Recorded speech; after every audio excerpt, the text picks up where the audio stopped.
Dora, please sit down. தயவு செஞ்சு Dora தமிழில் பேசுங்க. ஓ, உட்காருங்க.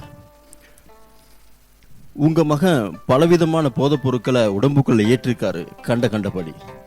விஷமாக இருந்தாலும் சில உடம்புகள்ல செயல்படுறதுக்கு வருஷக்கணக்கென்று ஆகலாம், சில உடம்புகளுக்கு நிமிஷக்கணக்கென்றும் ஆகலாம்.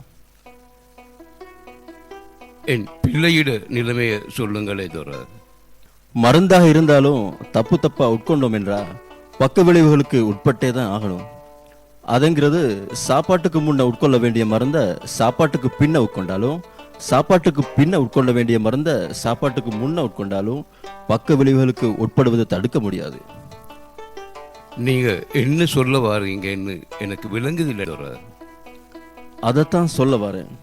உங்க பிள்ளை பாவித்த போதைப் பொருட்களோட பக்க விளைவுகளை அவருடைய உடம்புக்கு தாக்கு கொடுக்க முடியாமல் ஆகியிருக்கு. கோமா என்னும் ஆழ்மயக்க நிலைக்கு உள்ளாக்கப்பட்டிருக்காரு. எந்த வியாதி என்றாலும் மருந்து இல்லாம போகாதே Dora.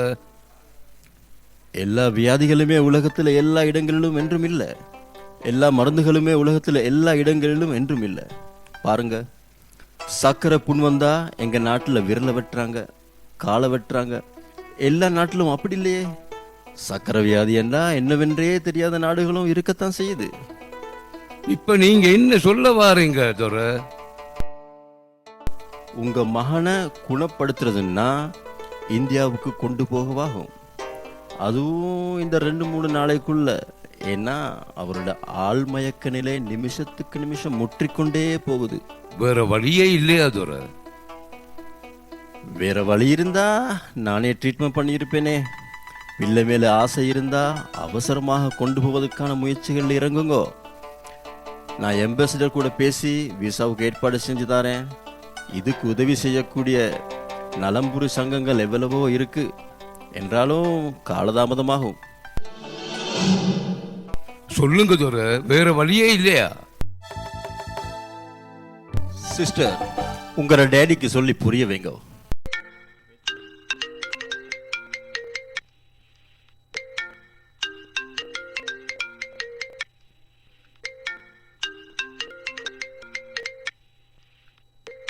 Suhanava, I am Dr. Hassan Rahim.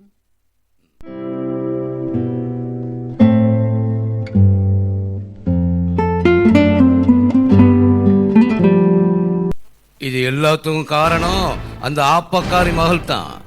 அவளை சூனியம் செஞ்சாவது ஒரு இடமாக்காமல் விட மாட்டேன்.